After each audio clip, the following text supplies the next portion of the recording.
Hey Vives! It's Pat. So for today's video, samahan niyo ako na mag-ride for Christ!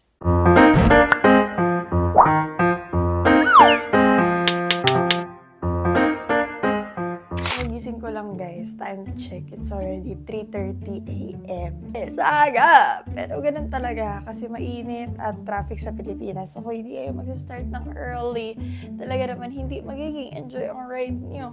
Actually, nag-alarm ako ng 4 AM. Pero nagising ako ng 3:30 AM kasi naalala ko, papakainin ko pa si Cloud. Ayan, so tutulog pa si Cloud, nandun sa baba si Cloud. And nadampot-ampot siya pa ng pupo, tapos mag-aayos pa ako. So sabi ko, better yet na magising na ako ng 3:30 kasi lalakad kami ng 4:30. Yun lang guys, samahan niyo ako na mag-prepare.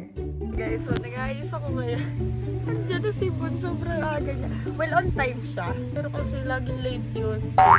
Pag ganitong mga ride, maaga yan dahil yung mga taong mag-iintay. Pero pag ako lang tayo, fresh lang tayo kasi wala masyadong heavy makeup. Lip tint lang sa kapulbo. Kasi mapapawisan din. Tapos na ganitong hair ako kasi ngayon bangas ko bumabagsak. Napakain ko na rin si Cloud kanina, so all goods na. Nasa baba na ako, nakalimutan ko yung helmet ko tsaka yung jacket ko. Abi, galit na si Commander. Guys, so on the way na po kami. And medyo umaambon-ambon. Hindi na po nakadala ng kapote dahil sa pagmamadali. On the way na po kami. Yes. Okay, on the way! Yes. So, medyo umaambon guys, pero sana, Lord, hindi po siya tumuloy ng malakas. No, trip ka lang umambon, ganun. Sana ganun lang. Pero, ayun o, hindi naman sobrang ma-cloud. So, sana hindi siya tumuloy. Kasi wala kaming kapote, isa lang. So, dito kami sa Jollibee ngayon. Magda-drive-thru kami dahil nagkikrave ako ng sopas. Pero yun, ang tawag nila dito, macaroni soup, hindi sopas. So, et tayo guys. Soft oil. Guys, nag-withdraw na siya.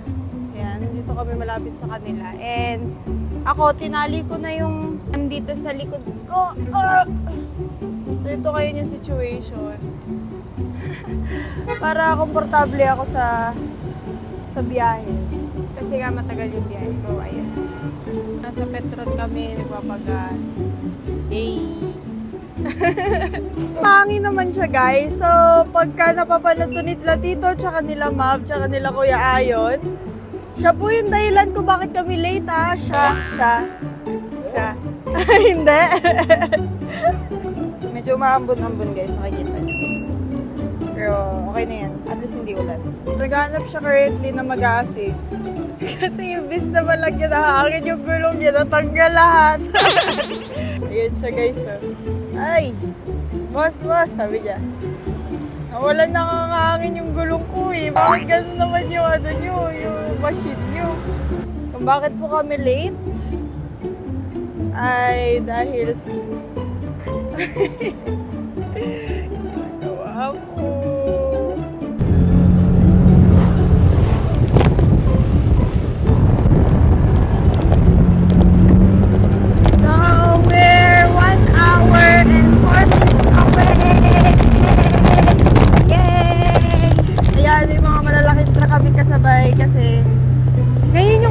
Pwede sila mahal, di ba? Ngayon pwede yung mga truck. Ayan. So, ngayon yung oras na pwede sila. Ay, ingay.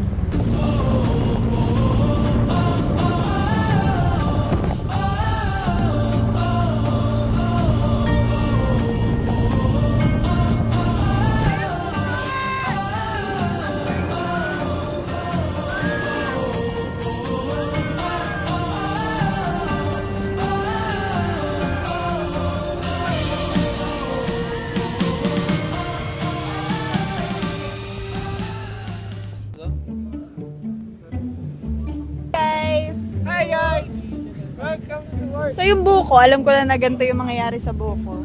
Talagang naka-fly away siya dahil. Talaga naman, grabe. Dapat na gano'n ka, nagbalaklava ka. Hindi rin eh. Tsaka di ako makakahinga. It's either di ako makakahinga or ang pakit ng buko. Pero okay na yan. So nandito na kami sa may Boso-Boso. And sobrang lamig. As in. Oo nga eh. Kasi umabunda ng konti. Kaya sobrang lamig. Tapos ganito kadami. Ilang vlog ko to ah. Ganito kadami yung mga riders. Ayan ang dami. Kita mo. Guys, ang ganda.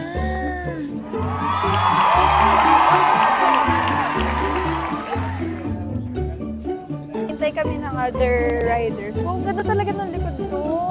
Nag-ano siya, nag-fog. It's fogging. So may malaking nakaharang lang. Pero gets naman. Kuya Taho. Kuya Taho. Short lang naman po muna. Nilayunin po kami sa disgrasya, sa kahit na anong elemento na makakapag-dala ng aksidente sa amin, Panginoon, sa mga driver, Lord. Yan, so alis na kami guys!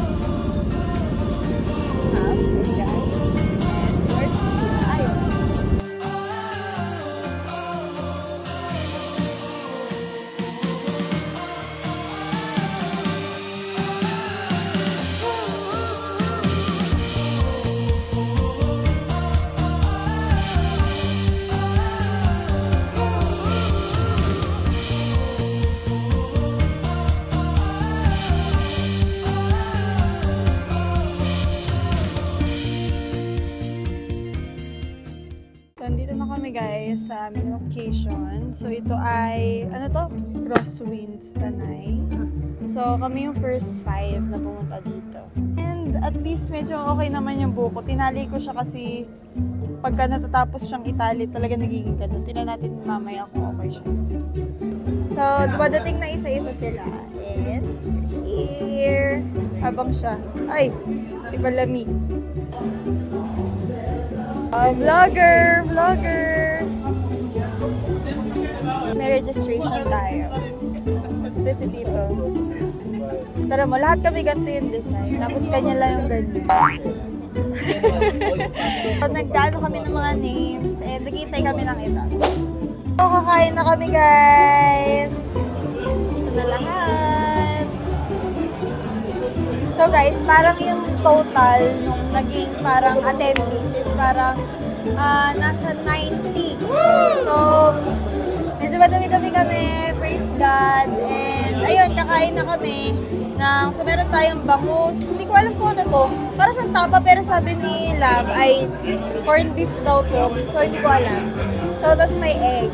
So, ayan, kain tayo. Let's eat. Ay, meron pa palang ano, may isa pa palang cookies na ganyan. Wow, sinod niya.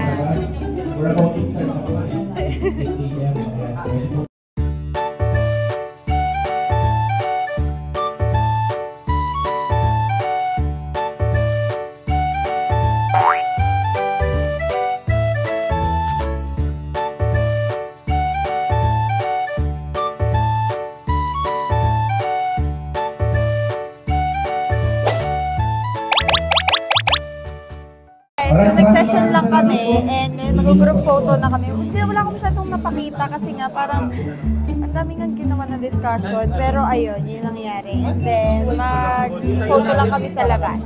So, mag-picture na kami yung jowa mong vlogger. Ay, hindi. Ano pala? Photographer.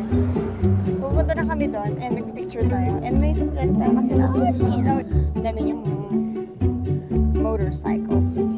Daming motor kasi syempre ride nga. May ride mo walang motor. Okay. Andito yan siya. Tapos andito lahat. Oh, diba? Perfect. Perfect.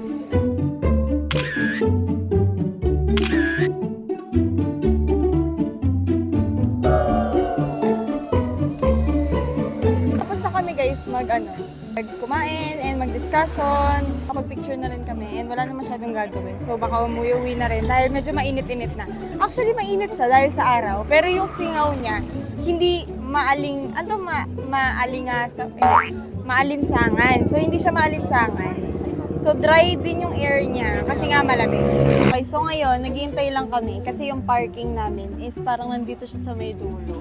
Tapos may mga kasabay kami dito, pero wala na sila ngayon. So, hinihintay lang namin, baka huli kaming umalis para lang din makita ko may mga naiwan, ganyan. Pero pauwi na rin kami and update ko kayo kung ano mangyayari sa mga susunod. Medyo mainit na kasi patanghali na. Time check, it's already 10:15. So, actually, hindi pa naman tanghali. Patanghali nga. Tama, patanghali kasi 10:15 na. So, ayun. Pero okay naman dito. Ang ganda kasi naabutan namin yung Sea of Clouds. Nakita nyo naman kanina. Ang gandang experience. Tapos, sobrang nakaka-bless din yung mga nandito. Kasi parang, nag-share kami ng mga experiences, ganyan. So, since couples ride siya, so may mga kasal, may mga single.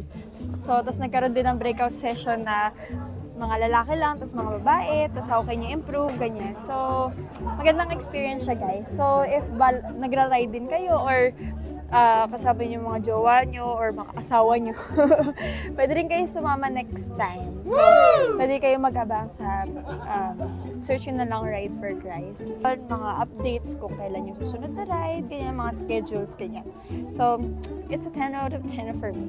Actually, kahit wala pala kayong mga partner, pwede rin kayo mag-join kasi iba-iba naman siya. May mga couples ride, merong mga yung ride lang talaga. So, pwede kayo sumama and mag-tune in kayo dun sa mga Facebook page. Siguro habang nag-iintay tayo, mag-interview tayo ng mga katauhan. Pero ang unahin na natin na i-interview ay si Bon Abrenica, ang aking the love of my life. Yung kasyo, kamusta naman yung experience mo sa Ride for Christ? Masaya. Madaming kailangan gawin. Madaming pwede kasuhin. Kasi volunteer sila daddy. Very good. Ito din. Volunteer agad. Pero anong ginawa mo? Anong naging volunteerism mo?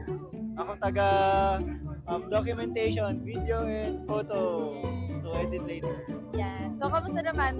Kung rate mo yung experience mo, 5 being the highest, 1 being the lowest. It's a 6! Huwag ka sumigaw sa mic. So, invite mo sila na mag-ride for Christ. Ride po kayo. Ay, sama po kayo sa susunod na ride. May couple share din po ulit sa October. Yay! Naman natin si Jai naman, yung boyfriend naman ni Mav. So, tanongin naman natin siya sa naging experience niya. Jai, interviewin kita. Kamusta yung experience mo sa Ride for Christ? I'm a better communication. So, ano ang marirecommend mo? 5 being the highest, 1 being the lowest. Paano mo marirecommend ang Ride for Christ? 5. Yeah. So, anong pinakamaganda natutunan mo sa Ride for Christ? You will be better as a couple. Hindi lang couple. Pero ang alam ko may mga rides din na hindi pong couples, diba? So, ayun. So, pwede rin May sila. ano kasi siya, may tawag doon. Tawag sa inyo nun, yung pag Breakout session. session. Ayun. So, lahat sasagot. Tapos Nakaka-enjoy. marirealize mo, ay, ganun na ako. Hindi pala ako perfect. Super. Kala mo perfect. Nag-ride ka dito na perfect ka, tapos uwi ka na imperfect. Kapag interview na tayo ng mga tao, and tinamad na ako kasi ang init-init. Kung wala naman kayong ginagawa at free naman kayo, di ba, why not? Magandang community din siya na hindi lang puro sa church, ganyan. Maganda rin nakakalabas kayo, tapos nakaka-enjoy kayo, tapos kakain ng breakfast, ganyan. So, ka-enjoy siya. So,